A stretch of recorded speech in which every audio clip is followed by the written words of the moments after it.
quotation. And I'm not my men for the hard the Bokrata, the Mema Kintina Wamiensa.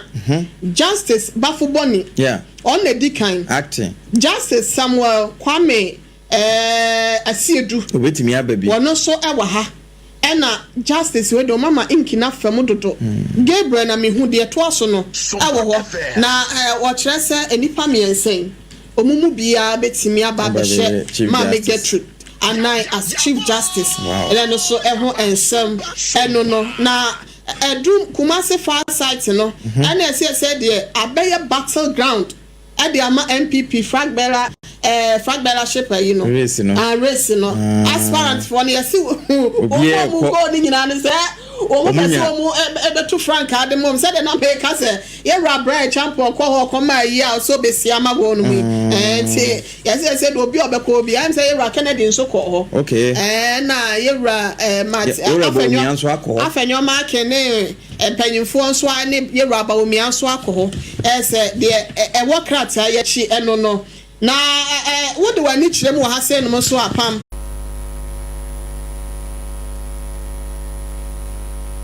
Brembi ya chese wo mo chese wo mo de ha ba beto de mo wo no sa na esi akwa akoye nti yeso ono so apia opushi blame no eso de akwa akoma nipa foforo ese illegal drugs be cover up case bi aba no ono so apia ba bi opia kwa ye ne de wunya the Herald the Obokrata no a ono so mu enchim nso de bema apamiento aso a ene ensem no na wabo boni nyina so no afi mamemfa the Chronicle the Obokrata na me no me tu me sembo na wode ewura fanyama kensimfoni abeto akire kese ene wo che Ghana yeda ache no yentime emfansi amanyosem so ye manwoni entime yemfa yeda ache ensi amanyosem so na ho no nokredi ni ho San Walker, Ghana's future can be built on partisan loyalty. Enti anopeni de no. Afi CJ, ya o ma suspending no so e da habi. E na said ye abeti fimra se bedwane ko ka se ye manensi adum pizza te ho no. Eno so krata na fancy wetwa isanse boshe ya akadan ya anopei eno so ye boss to be e ma ye tiefo a wo muti afidikasi. Na wo de mfimfini ho ba bi wo se Western File. Sa Western File and wodi nipa makon do n9 wo mudin wo ha na mum n9 na wo manima piepie no wo se e ba to emantem a wo mo a yeyi wo mo sa ban krache na ban wura bafo wo mo ya confirm wo mo anka wo mo yedu 9 nso emu nwotwe na aba abonten anopai krata na atwa de aba wo de Ira Frederick Faustinus Fedu emfuni aba wo no na ye mayor e wo afa ho sehwi Wasa East ene na afa afi MC Emma Efia Kwesimintim eno eye Abdul Majid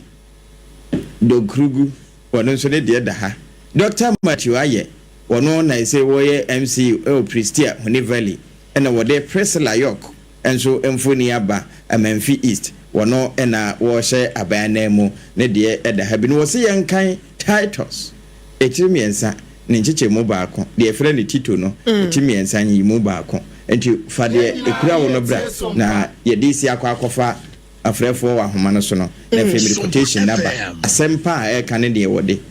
ma me for the informer entwa me de ne to na kane panyipa ya na wono na eyeti breakers de ma Christian Council of Ghana Reverend Dr. Kwabena Oponi Frempon infonyi da hasenum wase nyina yamwa na yempeja ya kendifo enfree ensafonsafo ahuduo mu we ene ensam kakra wono so ede eba wase ehu behia pa se yebetimi apeja empeyon se yase yi empenyin to san mabunu ne maba wadim ena yi ye friend sen ya empempi na no ye de nkwada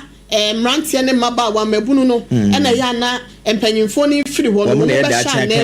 eti wose yenhwe na yempeja kendifo mapam betimi aba be sha safo ne ma Tempene se odupon tutu a kwa abrofre ne sha nan enti kwa abrofre ne se wanye ne yie ama na se no entimu a nyame adwuma no wanhwe a ebe kakra na atoto apinti no we eye de informa de Obokrata no ede eba ye na afa ye Dr. Mahmoud Baumia one na eye Frank Ekita for the ma MPP amanyoko 2024 abatu ni mu one executive ya one mu amanyoko ni mu ai MPP amanyoko ni mu mpanyimfo ahodo nyina so mo ba back on appreciation tour na wo sha ase thank you tour ase nipa ya ade awosa yeye on say first asro Ghana for ato abama wo mawe mo da ya se o my day ya to abama wo mawe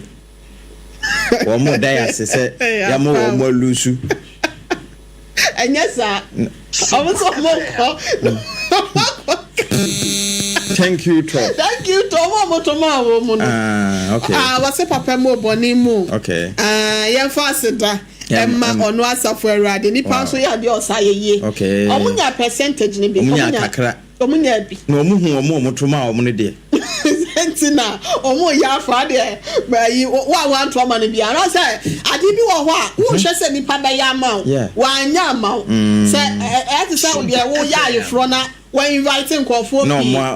mama all the to WhatsApp here and say Facebook here the oba yo the one mo as there kon say bi okra no abodi nso bi an one no amma no wa felu no o felu utirimu a kire bi no be ye niye anti sa na tienti no o say ade nyina mo we kora na obeda say en fa se da manyankopon nti mo e hya se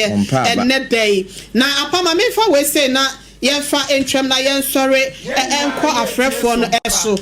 answer Pope Francis yes yeah wo ne crèche wo ne bofo nchen no correct ebi ka se bibini betimi aba benya adwana tena so as Pope ewo Roma asafo no Vatican black pope okay for the first time yeah na eno na ense nkofo bi kase adwa bi wo ho a esa abrofo di bread wo ho a ense bibifo na eno na what do I need chiremu wo Archbishop ya wada Nigeria Abuja diocese na no a what the ensembia tuja na watch say Archbishop ni de Ignis Kiagama onu kwenya ope onya ope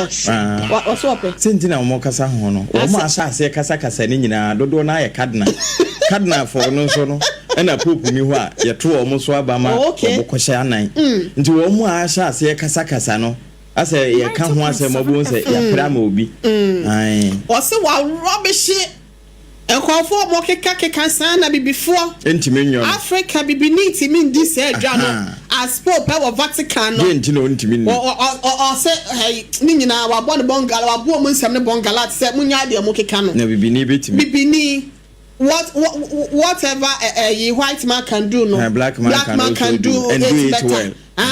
enti o munya sam na wono keka na akonta mine yesi o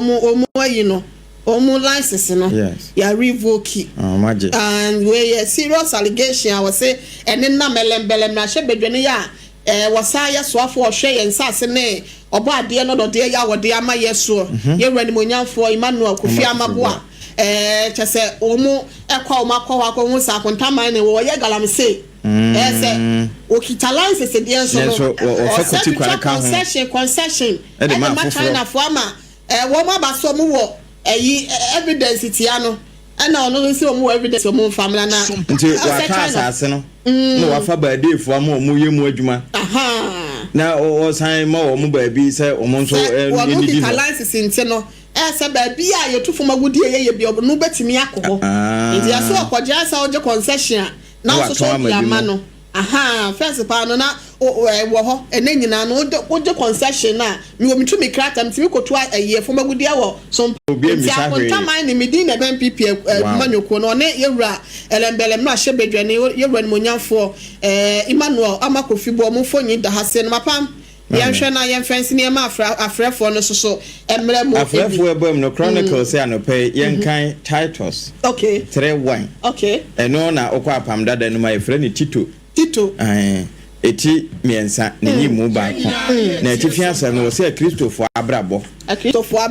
kai wona wo mre o se kai won na wo mre won ho ase o si Tito sen ti miensa nche mu ba ko okay kai won na wo mre won ho ase ma mpanini tumi ahodo no wonye sitie wonsiesie won ho ema adwuma pa biara na wo hwe krata na chi a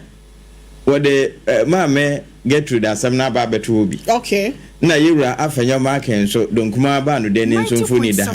na yewura bra champon wono nso ne de da ase okay nti eno no ne duru chronicle breast so mu obisa se saa no quotation no hwan ho na efa na wo de hwan nti yankwa ahoma no so mra yakwa ahoma no so awusia 0260 196064 0260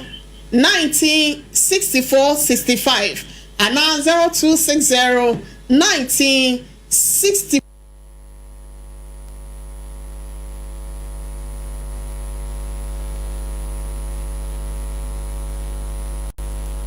for 60-65 the you know be boom 60-64 and 60-65 60-64 and 60-65 after for the can so not to why ADEA sa wa boy now what is say we didn't baby akasa free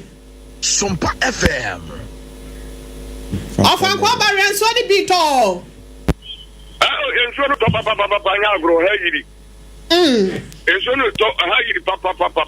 and why yiri I hope sir convention BNC ho enso to ha pa ha yiri kura onu so ofan kwa bare ade enso ni nya pete kura na jese asemwachi kwan ni mu nyina yiri ana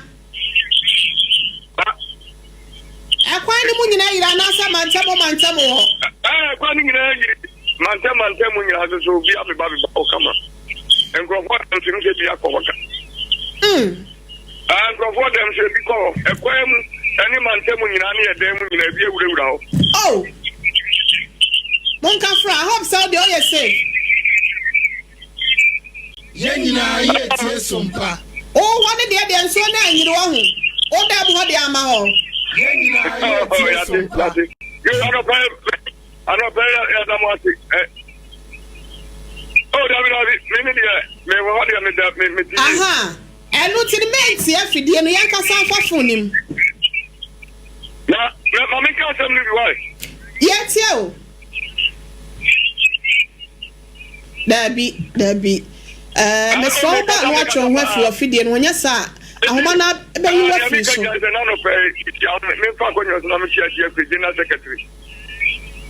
oh me ka pa nyi mi ngri na me ka za ye nya pacho mane samle bi ma ye nkofo fro so wo be ba ne pacho wo yo wo yi na ye ntima sa me ka na sa o sima ba nti ubana ya passe na mo ka sa ba straight to the point yes ramu a time so afidie ni be yi wafiri so hello me da pacho o ti e ka mo achi o ya me di mo so papa pacho di baby afrefre kata fi tapa pacho ma ye ntie wa na pe mi ma abusua ane da accident sia ni na mama yako me mama shede so e be so nya no mo mani na travel no ono kwa da me do hia me ntino na sere in case na say omo si kwan so omo ya careful because who be tuta na me say performer ane da thing say ane da andan kwa ni pa 20 na ni na so sprinters tan kwa the sprinters na say ye ni ko okay ane ntia me so na makachira wono okay yeah that's okay, papa ye me dofo hello good morning me dofo pacho good morning udi baby akase free good morning mi aba pacho udi ni baby afrefre me pacho ni timpose na kata tichiman tichiman ya chia hofo nyina enso ni bi etoto ho ana no pa peti kakra but encheda nye sirosa ma ye ntie we peti entino nso nembra because ye tunso ne pa ebeba na mu ka bi si na mu ka popa sam say among for some mu pa bi nimba me support say mo pa bi nimba se bi oye incompetent na bi se bi me buna po pia se mo pa bi nimba anya sana na pa kire but omo di bi nimba before the attempt no kure bi ninka no komena me support se mo fa binimba ansia bibini be di popo mana ansia na ye di subana ko ya kwa ko se popo na popo so ehia ni po eden otano kure and the president ayesa chief justice id Yeah, Omuyi Chief Justice almost on tonight. Omuyi behind the Mbono because Omu Popo, Omuba, Ombe Chief Justice, the Ombe Chief Justice, and Omubaya, Omudo Siade, Ayo Yono, Omuyi Chief Justice, Omuyi here in Frigana, Enka NDC, 2028 about Tono, Omuto about Miabeka, Ebeba, because I'm more afraid and fully Gana for your Friba. Thank you, Tono. Ombra, Ghana for your bedinachi, Madame. Yes, so yeah, that's say hello, good morning, Pacho Di Baby Akasa Free. Kafra 0260196064. Me Pacho Di Baby Akasa Free me dafo. Hello. Hello. Hello. Pacho, good morning. Hello. Hello, good morning. Hello. Hello. Hello. Me Pacho Yankasa. SOMPA FM. 90.7 FM. Hello, Majisu. Oh, Jeremiah, please help us. Me Pacho wa beba. Wa fidi utie wa fidi na yenti minka so yenti radio no mesra. Hello, good morning. Good morning, madam. Papa Pacho Di Baby Akasa Free. Pacho Free, Mr. Steven, the DJ, SOMPA takwani. Oh, okay. Pacho ma yenti away. And I said the one see the Yakopon so Jacoba is studying in that's a tinkum. Madam, the American character or Mamuno say, yes, I know a double saying, no, I need a chair. Saying a trouble will be so many mountaineer. Uncle will say, a Ghana for such a uncle now 2 years to class, can be and can be now 2 years and I several report to know. That's why I'm like the Cafono and now you see out to me. That's a man and what other two as a crowd. SOMPA FM. I'm not and Namu put for me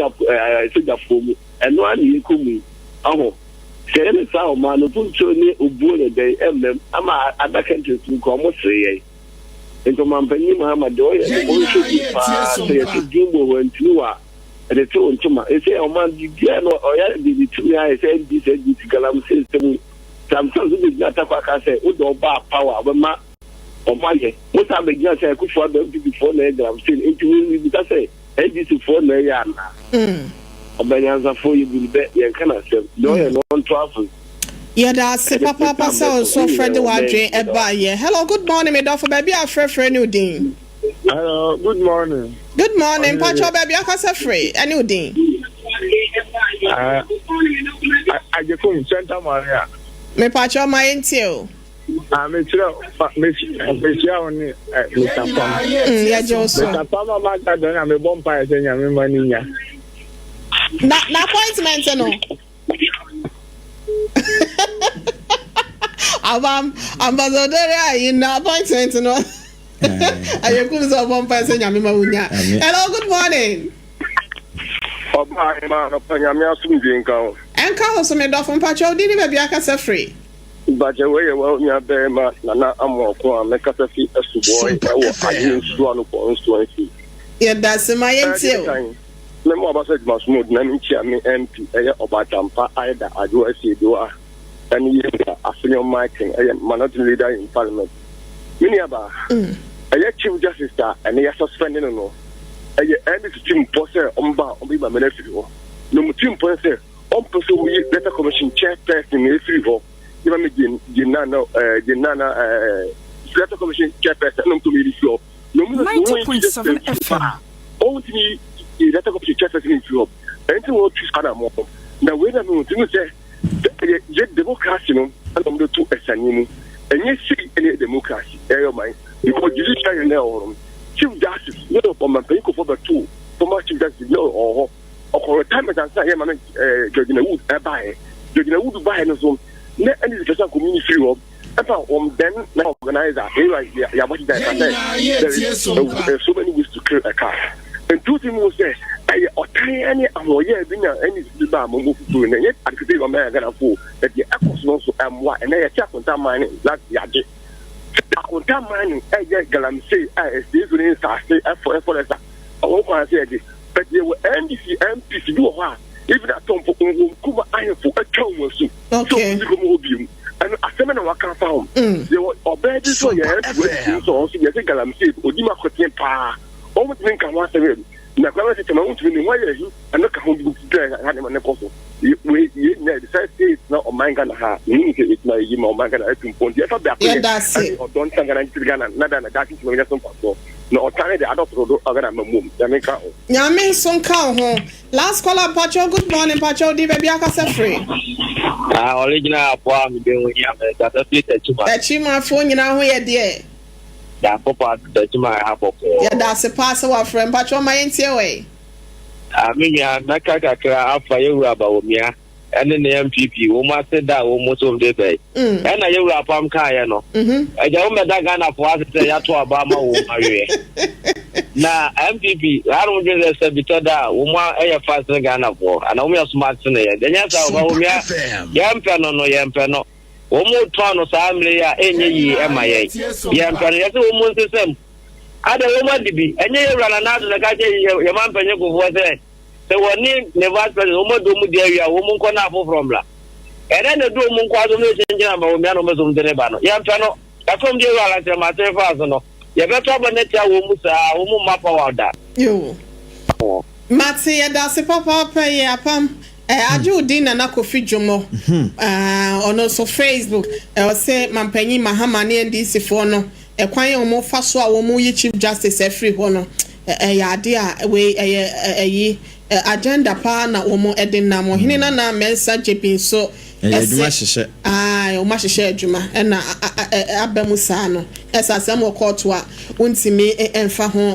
emedi animu saa se ne ho nsem bi wo hokora bo na enhyeda entomu yie ewo ne ID card ne ho nsensem no so ntino na eni kwan so o kyerɛ sɛ wo mo kora din kan yi no kora mpo esa wo mra mehwe Ghana ye court batane so ana se recent no no so ne de ya or football age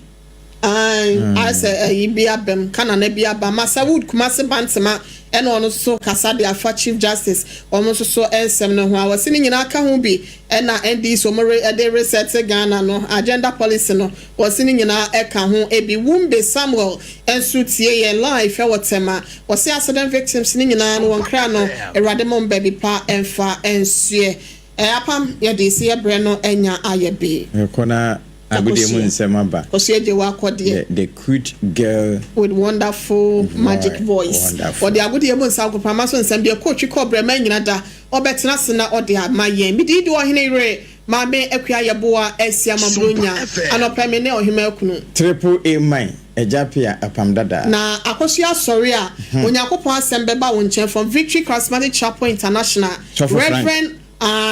Frank Osei aya no watie bi na ubeye ensura bi mienu nso ba ye behwe na premto bre kase no ye de aba beto so ye wodwumedi ahodo na mobro wa asem ne aya no age bre tie bi na for God and country so asa beto so mango day ene ono so ba no nsia kase na chi no 5:30 mpo hot bite ne enya se ne regional greater Accra regional minister obebe fidie ma mobro wa asem be basan so na obesan aba ewo eye hot bite dwumedi no so ntia ne de ebeye say no oja ya na watie bi ada munyina mu ase. This is our own, let's cherish our own. Gonna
kwaba se no ensuo ne gugu papa pantinya asem keto amakura ensuo no ahyase achese egugu asofom se ya enti amampa so ye de wodana se wo sori anachese eyo yankasa se obetimi asori afiri wo kata so no ababa ye adwuma na so nyina no obika wo se for God and country eno so ye program sonko asompa ye wo ha se tiri nyina mu no e wo se atimi baba som na nyoma nyina simi koye na mepacho se bre wo sho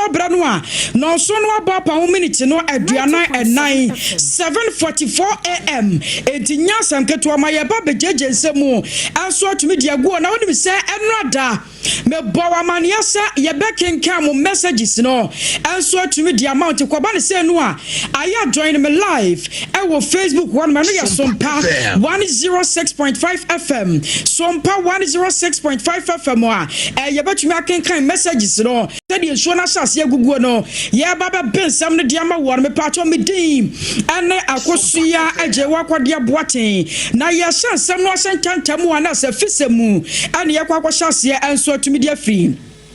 na me pacho ye sansam no se fisemu ana se man football ni mo ana ye sase dia free wonim se per report ametete ana se on 10th May 2025 no ana Ghana football ni nyina no enso betumi aba na wie ye e wo mana famu a na se ne hu sansam sitie wonim se 10th May 2025 no me pacho about 3 p.m. Kenya e wo University of Ghana Stadium Legono ana 2024-2025 eye Women's FA Cup Finals no eno so betumi ato German ye na me pacho ma me fanto animo se wo sa game we mu no Jonina ladies won be kira fie na wo me fed ladies so atumi akwakosia ka ma na ye a eno ne kakra ye free wapa na me pacho no kwakoda nchen a on the same day 10th May 2025 no we dey ne 6 p.m. Kenya ana sa game we betumi akoso na we ye Motor Guinness Women's Ghana Premier League Championship and betumi apaso no ye final game a anya semteto akura na sa game we no eye between ampem dakwa ladies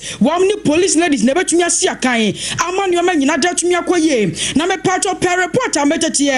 ene se wo bowura mu Epiphany Warriors a wo bobokuo ni mu no eye owura ya won ma paw no nana joda kwa ya sebre no empanyifo kirem se nyankropon ya tomu a after this season no wono so betumi ababa ye bidiaboa no ababa ye head coach ediama Epiphany Warriors a ene ne kakra ye free wapa na now ye bowura mu akro bia kumasi asante kotoko won makache no ye men's football ni mo won na me pacho ye wura na ena no pe concentration ni nyina da enso betumi akoso wo kro bia kumasi asante kotoko won makache amana ye sanse over the weekend no report pia montenso se coach Dr. Prosper Nate Ogum papa no chese won mo jane kwan wo kro bia kumasi asante kotoko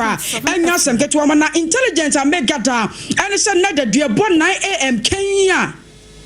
Asante kotoko management no woman in Central be share papa yara sports stadium na one ma shase at the new dodge at the amakrobia kumasi asante kotoko eno na kakra ye free wapa na owura Karim Zito no me pacho mame front one Mr. Season me pacho mame front one Mr. Season way na we head coach at the Mad Dreams FC eno na kakra ye free wapa e je sebre no after this season no wapanyi pare betimi akwa mo e wo krobia kumasi asante kotoko na wono so atumi akwa ye bidiaboa na me pacho eno na Dreams FC one so the crowd attention bia pieja ya cheze full stop ni mu apostrophe de nyasam keto ma eno na one mo chese coach Prosper Ogum that is sebre no hwe kura bia kumasi asante kotokwa chese ni season no abawie ye one mo tumi agane kwan ya sebre owura ni din ane Abdul Karim Zito awano no ye head coach Adama Dreams FC no ane ba be take over there na chese one so worship papa ne well esanse wo hwemu wa Dreams FC no na coach Abdul Karim Zito papa ne modern bono wo mo chese na so ni ye papa wo se woni team ni din ye na sane woni players ni kitawodie enso sibitia na chese one man nya ne kwa akora no a na se one man nya ne ye nam so giro e wo se wo mutumi wehye ne well on papa ne next genia se bren wo ba shase ne watuo na me pacho antiye ya mensaka ani se owura ne din ane Abdul Karim Zito ya sebre wona ne ba be take over se head coach adiama krobia kumasi asante kotokono papa no games makuma ko 7 ena se bren panyifo hwa ne mo so obetimi lead asante kotoko na nyoma nyina danso atumi atoye na me pacho ma me fanto animo se wo sa games we mu no wonim se Korabea Kumasi Asante Kotoko wo bo ba kina fie na woni Aduana Football Club no enso atumi asiaka na ye na me pacho no achi na Asante Kotoko wo mo be kwa away na woni House of Folk nso atumi akwa siakan wonim se MTN FA Cup no games awodo pi no ye betumi atodwa no Korabea Kumasi Asante Kotoko wo be bo one game ade atia brekum Chelsea eno ne kakra ye free wapa afa wo mo free wapa mbasan so ba e wo league table no so na me pacho wo mo be bo one game ade atia Dreams FC eno ne kakra ye free wapa na after this game no Korabea Kumasi Asante Kotoko kwa way na woni bibia ne Go Stars enso atumi akwa siakan wo free one ma obetera home na woni Mediama Sporting Club no enso atumi akwa siakan eno ne kakra ye free wapa na wo mo 7th game obekoso no woni Vision FC ene betumi siakan ti owura ne din ene Abdul Karim Zito papa no wo adwuma ye esanse games awodon so a e beto jode nyana no panyifo hwani mu se owura ne betumi apre win ade ama Korabea Kumasi Asante Kotoko eno ne kakra ye free wapa na me pacho wonim se Korabea Asante Kotoko wo mo game on 16th April 2025 wo mo kopo yetia Accra Lions a ewi akire Accra Lions 3 Asante Kotoko one month mi antibie no ana me pacho ntie ya me seka ene se coach Abdul aye Karim Zito papa nya akwanya ene coach Dr. Prosper Ogum enso tumi din komo no se chale sebre wo hwemu Asante Kotoko management na hyase ne me din komo one ma approach me na komodie ne mo no kire nyame ya tomo a after this season me na me be take over say head coach dia Korabea Kumasi Asante Kotoko eje ne wunya nte ya me bo amane say hyase na chisa wonu ma che the pack gusu no ne fa pa ba bi ko gusan say me Abdul Karim Zito me na me ba be take over eno ne kakra ye free wapa na me pacho sanse wanyina no eye football coach eye Beneza se fa wonu na nya akonya ene central for din koma sanse wanyina latest intelligence no what me bia mu a chance am for because he called Prosper Ogum to tell him that he has been asked to take over. He's informing him to be aware so that in case the news comes out, he doesn't become surprised. So before he even played Nations, he knew he was going away and someone is taking over. To me, you see, it was Zito who called Prosper because one, it was right after the game that Kotoko were beaten by Accra Lions. That night that Zito called. Yes, there's a possibility that he was not aware of, or maybe the news were around him, you know. Abusia way aye kakra ye free wapa no na me pacho no chiro na coach Beneza Sefa papa no wa mana so wa ene wa baba to so chirem se sebre wom ne Kotoko management no wase chasa nyoma pinu asada ankoye amfa ma won mo anya sam keto akura wase wo hwemo pa no a coach Prosper Ogum papa no wa nyoma pinu atumo e ma won management committee no hyase ye hye bia eno kan wo bi na ankoye enso antumi afa ma no. It's part of the problem. And I'm surprised he is not voicing it out. He knows it was wrong to have added part of the management team. Yes, as you said, Kwesi Appiah sometimes will be away. And I'm aware initially he didn't want to take this role. But as you know, if Nana calls you, of course, you have to. Yes, he wasn't around. Probably a phone call will come in from him from Sudan or Saudi Arabia where he's been based. As we speak, he left yesterday for London. So it's solely Nana Appiah. They just appointed. That was on few months ago that they appointed a communication director of Safuduku. The last time I was here, he spoke with him during the FA Cup and all. Abusia way aye coach Beneza Sefa ana me pato ya to se woja jensemo aso de agu na no achi no baba kire se wo hwem pa no a no kwasam no se indiscipline dia draw so pa e wo Korabea Kumasi Asante Kotoko wo mo bobo ko no wase chichiro ni players no wase drum bia asansa no no ye wo mo hobby wo mo pensa papa ya nya sem keto akura enti brother drum so se wase players no wo mo kokosia ka fe obehu kwabrane no aburu se sram no da so jeje ne nanimo e de agu ba bia wase no no anya de a ehye nkura ye kura wase wo ye no to nkyai a asan krofo jeje krofo gas ya enti players no kokko ball baba ku wi a wasa dan ya kire sa ne yonko player wono so nkonkon wi bia wase sa de no wakoso no anya de a ehye nkura issues discipline the play anybody. Drinking, following each other's girlfriend here and there. That's what is happening. We should be bold enough to let the players. No, they should be bold. Right after the game against Accra Lions, what did he say about the coach? I didn't say anything about the coach. I said about the technical team. Yes. So if you're bold enough to speak like that about the technical team.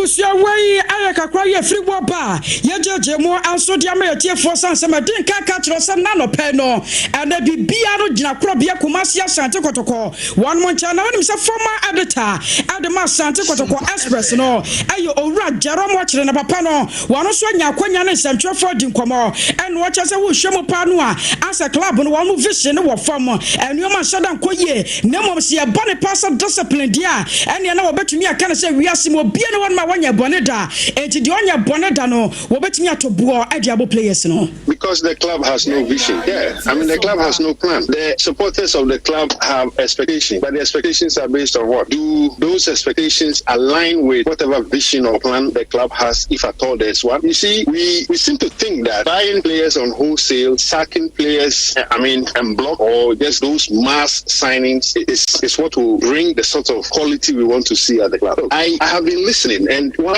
I don't want to make it look like I have the best of opinions, I think that there are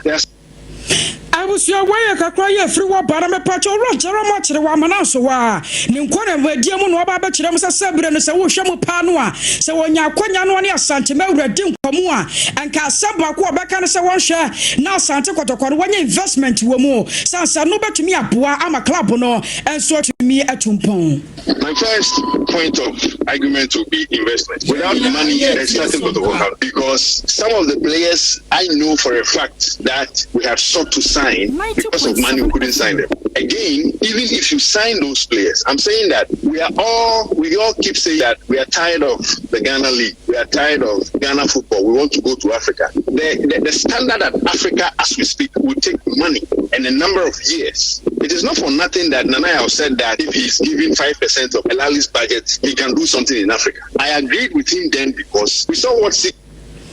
I was your way kakra free waba yaso ya jeje modia matie fo na me patcho per report no permit tie atrasa krobia se kumasi asante kotoko wo management no one ma shase atwasika bi dia to a eno ye $16,000 a one mo hwa ne mo kwanse nyame ya tomu a coach Prosper Ogum papa no won betumi dia jane kwan kora na neoma nyina danso elso atumi akoye wo won mo a eno ne kakra ye free waba na me patcho ma me fanto wadi mo se Ghana Premier League regulations actions no me patron panifo dia to dwa wo kire se owura ne din ane ya wo champion papa no won na ye coach Edema Legon Cities unim se over the weekend no games a wo do akwaso no Legon Cities won nya konya ane Basake Wally Stars enso tumi kokosi aka ma after that game no enkomo twetwe tumi koso a ensantwerefo ne papa ne din komo na no na papa no kwaka nsama na no kwatera po edit a match officials no a enu je ne won mo twe na bo so na me patron per report ametete eno sam panyifo ma no up to nyame yad na wo kina se o mra meyi na no sanse wo hwemu a wa breach article 34 clause 6d no ya enu nyina no a kire se chese games a wo do akoso wo ni wo kwan se wo tumi kasa mu anu tumi ko tera po e ma chese kasa twetwe bi ni ade enso tumi kwade ma match officials no a won mo hwa ni mo kwan sa de kodie ti aka no e ma papa no wo kasa won tumi afa la ya to ho a chese wo tumi kasa ya e ma ne kasa no ko tera mu no wo mra meyi no anya sa pade nyame ya domu a owura ne din ene ya wa champion papa no wo mbetumi dia sotwe checheche enso atumi aso na mara ye na me patro ye brand ko ye sanse me din kaka kire o se nyame ya domu a mekinka Facebook messages no enso atumi ade ama wa se bre no wotumi do message ne ba wo Facebook one mo a eno so betumi aboa mo ye pantin tantam so no ye mbon wura mu ankrofo akrokro so na fei amano ne nsam no ye mfanto aso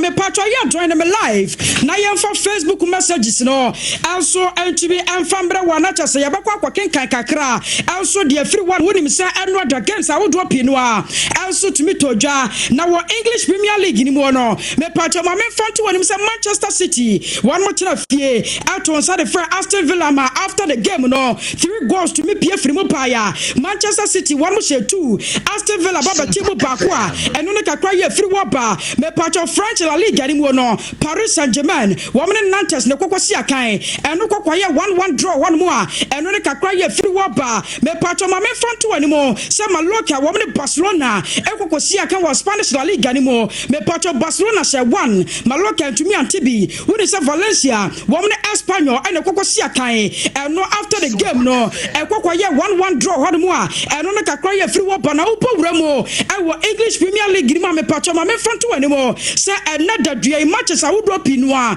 enso betumi atoso na me patro one crucial game a ene betumi atodwa no Arsenal boboko no one bet na fie no atonsa dia Free Crystal Palace a eno ne kakra ye fi wo bana me patro winim se bono nwatwe sei no a ye ko Victory Charismatic Chapel na ye dia Urade Asefi Dr. Frank Pastor Frank Bibia Frank jasade dia brewo ye no ne kakra ye fi wo ba na me patro me ko Facebook messages no na me so matumi ne kakra ya brewo a na se Kwesi Davis was Sergeant for yes was Sergeant for me yada here pa was a great voice and great presentation me da see pa requating here was a good morning no keep on and afa Gabi Ajima Chris so de nie was na nyon na newscaster na ane ba bia ejirejirem see dey kaka to as sompa no ya mawakatu ya pa ni asomo sompa enti ba bia e wo bia betumi aye adwuma na nyoma nyina so atumi akoyie na positive dia de e wono no the other by no am say CJ Sam no work Chief Justice no ya anya Chief Justice wabra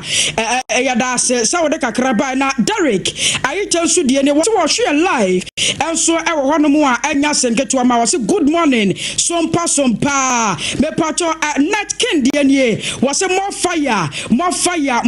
tonight ya da mu nyina mo asedam wo say my fancy na ya soro konya so me pato nyame ya na wo kina madin kaka cho me say messages no ya be ko both Facebook and for YouTube no enti messages no aya fa bra na sabre pamu no ya nya daje kenkan anso atumi dia ma wo hono mo nya sanketo ama me pacho se bre de ya sore konya so ne ya tu dia urade asam so atumi aba besomwa na samedi ane akosua eje wakode boaten enti Victory Charismatic Chapel wo mo da dia urade asam a ema kwa ema sumdue etufo na eboatene tene wa brabo pasa ne nansuo na guguo na dodo no atumi nkwa adwuma no e wo se wotimi tie urade asam na atimi eboa na tere kwan nyina eti ya sore konya so was this is our own let's cherish our own Ghana Premier League no and san sore nyina ne naso biemu a eno ne nyom soro kwan e di gya kwan ne ade urade asam no enso atumi ato aso.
Okay. That so for NT. Idea say the dynamics, manager home. And he has. I've been close to him for some time. Oh, okay. Was a teaching man, and I know busy before sale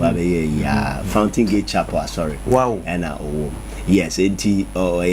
So maybe I'm a bomb pie man, and I'm expecting him to deliver. I'm expecting him to say, or didn't you call the next level? Before I see about some kind of discussion. And to some point, and yes, na your leadership, no. I will see it me beam na your boaman koswan kasa it me ba. Enti na na me bomb pie man, I may expect say, na me mano nyansa ninim die bebra, or bad Danny Kruneni because of the background as an educationist and as a clergy and a traditional authority, no.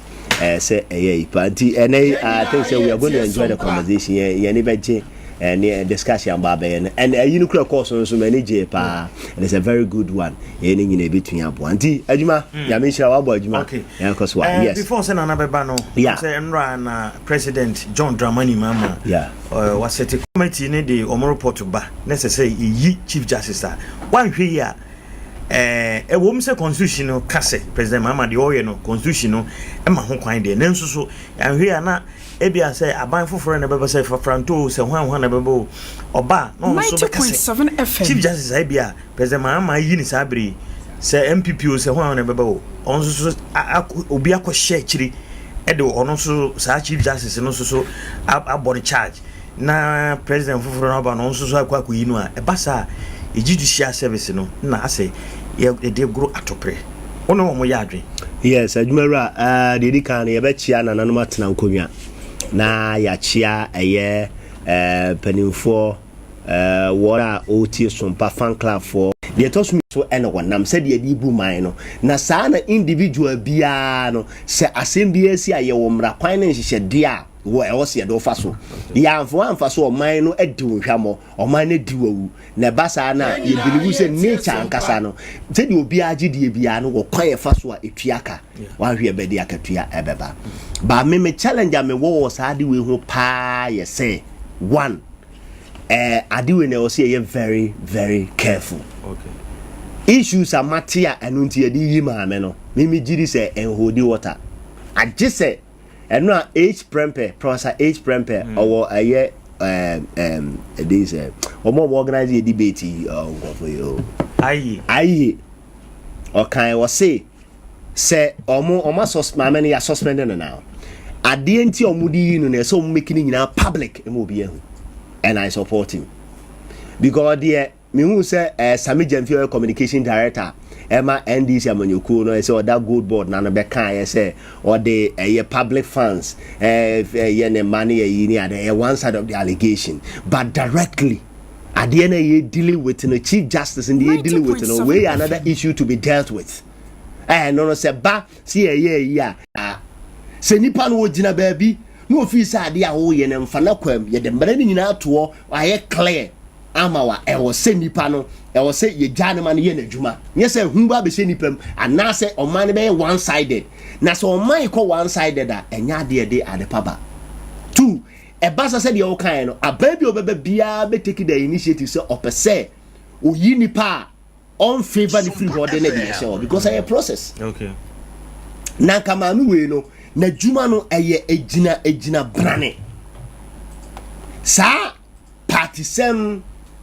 amanyo sema de pempem no enye sa na wo se de pempem no office or no I don't side with it enye we mu nko previous administration ni nyina niam bi si omo ye se omo ba nipa bi omo targete omo easy o kaya easy ba ko na no ba no shall say omo targete no na omo targete no coincidentally e ka coincidentally ase asem ni asem koko shiai ebra na omo ankasa one ne deputies no omo ankasa so kwikiri omo jiji achinyi omo asa omo accuse omo ho no eno no boaye ma aban no na no asem o kan ye session lot say enye yi ma omo no omo ye yi ni free ho NDC so time omo opposition omo kan ye say EC CJ no Chief Justice no any certain quarters we all eno na aman ye hu kakra no yes o be you omo e say dun ketia kan in fact President Mama Krabo boss so say Chief Justice yes omo ba omo omeye ese ni gete kwa ese kwa o say call for EC say EC no kwa so no aho eno na ma no yehu say omado no kan ase de omo kan no na oma mini na mum enye na dwuma na onni enye na dwuma o da ena make us ade na ekoso na enkoma ni nti enkoma ne de that is what I make us yes ase oma kanti no ese omba omoye na mum oye sa so na it say enye ne competency na competency ye two on minor kasa credibility no kwa mo de go atopre se obi o honas wo follow the way ni emasi ko ne pa din a oni Ghana edile ame to me obe president me ose there the bia they are one of the best guys at Ghana komu yini free ho yeah no o ma ne komu yini free ho yeah no o ma ne tena ho Theodora I think Wood o tena ho sa akopese ne time so ya you foforo afoforo so call retirement abako so aba anu ntino eni se ye de sa enkekanye no eni amanyosem no ni titrintinti ni chinchira yekoyi obi afuru ye uniform because ni pan inside with us but your side and even though because some the idea be kwa obi but say ye come obi a one and she said dia ye fa so ya de na no an o ya na say ye no ade fine and from so tin ba from so de nyina so but say ni pan flouted the law emra ne de ya de so fom dia ene emra ne ni di that say from so de tin ba obi a ho because obi say easy say and one thing the politicians you know sometimes they play funnily say mekai say MPP almost so saloto say mu omo horo no ma me ya na se me ya omo horo ne Ghana ha enie mo mo keka fa ne ho nyina me dia no permit him fa no nka sa de because I don't believe in those things omo ba ya ba be yi ni free ho unim omo horo ne nyina no omo best elections unprecedented record omo ye na saloto say person that's why politicians they don't learn. And I believe say politically no niama politics and M1 nation me ntimi nkoye nim say de peda because nipa mo huro no mo accuse no mo ye ne niama nyina ye na de no ne penso mo wini about over 1 million votes MPP NDC so mozi EC onye CJ YSA omo penso mo tinye wini aba even si da as MPP for Baba Koto and off our pump kind was so more called a rear thank you to or marrying on Mukako Dasi 38 to 7% point something percent. Mobile and Nipan still what Tano, oh Tana a day. Tina Juma can say, is it about competency or is about your own parochial or interest and as a open source satisfy your whims and cap prices? I said, na dear be a woe muno. No, a can send the MPP communication director. No. Yemfa tunche so communication director na sema okan no na me ye pa ye frɛ I think one guy be say no on counter the okan guy na make anything holy water wa anka bibia enyina so wom o say petitions be bra kwakoto mampanyi John Dramani Mahama ani a lot of them suspiciously or allegedly no even ECD no so krada ho na emomu no so we oye ne niam we mu de ne process ye de enti say CEO sa ba no apam we no we mu de ne process ye fam because omo de won say your judiciary your legislature and your the executives into omo nyina ne the whole certain level of power and authority ni say who you omo anasa who you omo de ne nye say said you obi a no and the process so come wo yes our process ni nyina awia e wo say wo de ade no kokoto CJ nanim na CJ ne ma legal or technical advice. He thinks looking at the posture of the CJ no so the idea go to na CJ no hwa ade na say enye you be kind of crash yourself ade we say ye hu adwuma enye ye eti better no se betia yi si ni nipa bi afifiri ho de a ji say CJ no ye yi no ne de CJ a o ka asem kire na one de o ka say koli said the chief justice na attorney general no de wa ba no Dr. Dominic Ayine one of the disappointed people in President Mahama Baimu. Oh, by weekends, ye flow, weekends, ye near Jeta man for sa. Nani a castle, would ye my case in Unconco and Congo Chachu. Ye padeno. Ye padden chachu, no. Me perse case in a running through, yes, I died to cry, a better game was a panic man. One penny, and they say chachu was exonerated. Yan Padeno was Giano was signed. jachi question okaya ni case no edu time bi na papa no ye hu ni say baby o no gina yie ye say we kwasi case no tatusi dabi me pese me go through na ye sign hu fi no say de be ya dachi bia eno so wa ya me aye ana na ada case o me go ni nyina through na matwam sabi na ekoso no it is a koto CJ nanim na CJ no enya ade a ompeni na de dey say yi ni through ansa na ebu etinya go through why so we ni yanko ni bete so wo solid point wo nyina so a ye nyina so a wotin say mramu ni bibia ma ye kama me gidi say wo de koto no obi antimi nsi ukwan you can battle it out but what we inside na we ni nyina so na politically motivated wo dey settle scores me kai say president mama ye na Thanksgiving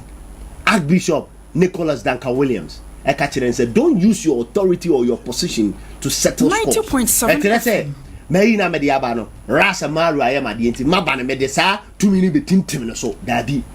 na emom no oye de nya de a mamra kwan no ene ne mfa so me de me problem etiri de me giri say one ma me the competence okay. 2 reasons in tia ye pese ye di no I think say it has to be laid bare na obia hunu de ekoso no hu ni ehwem na ye yi say wo se yi na fair now me ni problem bia me have no problem but say you politically motivated and now say me pese de maka na me ye na me satisfy me party for nipa omoto or mo di machi ni ade de me I don't support and yes ana ye nya se bia hwe ani nya nipa papa yeah e bia mo na ma ginam nipa bi obetimi change saba nipa bi o radical nipa bi o ye bold because bu o ye bold say said ye no correct ye no pompo be gina so ye nya sankofo ni ti ye ne ebeye one side e be chiachia adan de dey no na ye man no ne ye de dia bia ga say bibi ni dia ba na ya ankasa ene ye se ya de ne ko gina nsuo ni ti ne ye se ni wi a ne aba na afo be busa sa hwa na ho no e dia o ma dia be da ye ba de sa ne ma ye se enam ne kwan so na ye se ye pese ye satisfy de ya ankasa ya koma pe go ye nya tumi na nya mbra kwan so nya hyede so be bo man no ene de juri se bia o ye se o junior magistrate bi ni wa do masem koto nanim o kwahye ye ni ade who told you so wo de asem koto no machinchira wo se yagitum na kan ye da bi bia na wo se yagitum mate ana afa nso ebi mu ka se omo wo committee no so ya kyerɛ sɛ ahwa na report na bɛba no u kata wani kura obetima ka sɛ report we de yi mame na no domelevo sɛ no wo ora ene nkofo mu president appoint o man na yi wo mu sɛ wo nko committee no so no ene so on say the bia na me ka say one your system are used for these departments, you know. Me who say touchima. One a bit say this is judicial. It is strictly your judicial system, you know, the council, the representatives, one more way in there was a handle case we. It shouldn't be dumb level. Mr. Anipa no. Because dumb level, I don't know him to be a lawyer. Meaning so a lawyer, meaning so a legal luminary, meaning so a financial expert. That's what I know. Into your honor, yes, obetia my advice. Obetia a pound or cockota, a friend jury, no, or mona, ye weak, ye picky nipa be a more good standing or yet they are sending in we are judge and will be on funny man and fano. That's uncle for near Domaba. No almost so offer or more adjuno, no matter or more to a bar, it's me you fine. By when you think a legal counsel, no legal system, no ye jaimo no mu deal of my dear. So why you dear and your one mama bomo namutu, and Timwana Mudimutu, no, you are usurping your power for the president. In as far as I say legal judiciary, no, it's not as independent, no. Mwamo to mutumi no the ama ban and your problem at that eba. The bia me say your certain position in Ghana, and you see a one on your technocrat handle. Like health. No, we will see a more be our health administrator. We involved in the health sector and handles idea. Usually, Miss Away, I work for be our education to do Kaya educated one way faster. Now, Ghana more influence. Go for I recent one your co, you know. I'm challenging so on your educationist. GS for Penny, Director General. You are never President Kufu at the time. President Kufu at the time, you are never by. Who's almost challenging about Tanzania, so Chadi or Tibubuni, so Chadi and Cheso. Very good. So what you see, and to down the day no, I was say area view on here dealing with that's what I call parliamentary ya cover journalist say omo na omo nkonko ebia honorable Bagman honorable speaker na cover na ya cover journalist omo no woni dey omo no say your parliamentary system no or go through no omo aye se mo amoye na mu nipa mu yi ni ma dia at the end of the day no mo na mo de butumi akose baabi edi se mo pa mo kwagema de be ne no say obia won say politics no as a sika ni privileges aduma se oba mamu ede o he mesi fuel other privileges per diem ne ye koba ne niema ati se wotena ka mu ana wo ko na nya agudie e se wan hwe ya nimdie ana se sa dignity a wodi ye wadwuma no ubegya wo dignity na to akwakodie aduane achi di na ne ayi businessmen ko mo konkan obeso sese corporate mo nyina do mo horum enso se bia ko maintaining ni business na kana sun badwo no ko beti aniema be oba ko rap politics na adwuma nyina apia mi nka mo do mo se politics mo adwuma gugu ye kwabena da akomo nyina so bia se nka o man ko se politics na nka mo ye business na enkene nka ye adekesi anka bi kura nkene nka da so the politician attack them though yes on be attack you etimi mi hu ni se we no se be ya ye ma the legal system na confusion is say ebeyi nipa mienu omo ye justice omo wo supreme court na ayi other people as say MP ka ho wetima wa ti o he professors a nipa mienu na domiruvu e ka ho nipa tre na omo yi justice Gabriel Scott and afi justice Samuel Kwame Siedu e kan domiruvu and Professor James Sifa associate professor at University of Ghana and a professor Major Flora Dolugu Ghana Armed Forces almost at 3 ebeka justice for me in Supreme Court judges and hona omoye tina make so me dikaka say if they go through the process na say and shedie mu pen the office no one why ye business ye na I have no problem at all. Okay, I know there because obi to betin about be yam from so no e o see nti mini how bia abana na mo to bia mini how bia but the American say enye se ye de bososem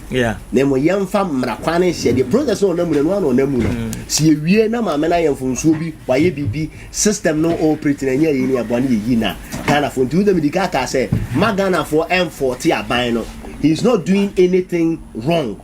Process na mu wonam no na mu no say ebeye se chinchina nti omo kasa na omo careful so o kasa bedu tem se bibi ba kra na yi na kasa fo say maame no and also ya one aspect I was here ba but me Ghana no ye problem me won say emra no ho I say ya e pese ya na achia mra no sa de no so omo so kasa fo omo so kasa fo no nye very careful yes ebeye se asa o tai bi and aban no wo am you know even so o time man kra na so you see the right process ni e be wie na nipa no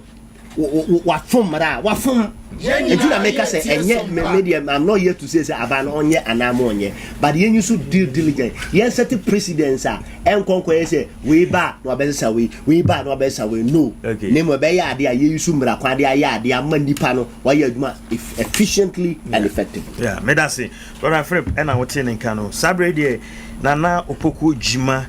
ordained pastor of Fountain Gate. Yeah, you were the name in 2018. Wow. Yeah, and the Nabijana so for Dimwa and me fee I need to told me. And me fulfill that royal priesthood. Memo. Okay.